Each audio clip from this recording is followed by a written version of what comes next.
भाइयों बहनों, विपक्ष वाले लोग अगर आ जाएंगे तो मंगलसूत्र छीन लेंगे। मंगलसूत्र कब पहनाया जाता है? शादी होता है तब ना।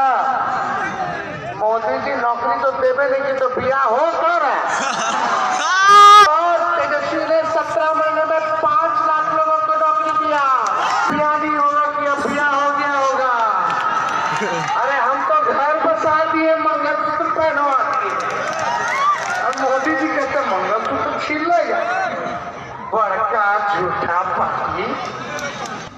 आपने एक नौकरी नहीं दी, हम तो 5 लाख नौकरी 17 महीने में दिए। तब हमारे चाचा बोलते थे कहाँ से लाएगा, अपने बाप के पास से। असंभव है। और वो भतीजवा कितने के हाथ से दिलवाए? 8 लाख नौकरी का व्यवस्था तो हम कर दिए थे 17 महीने में। वो तो चाचा नहीं पड़ेगा।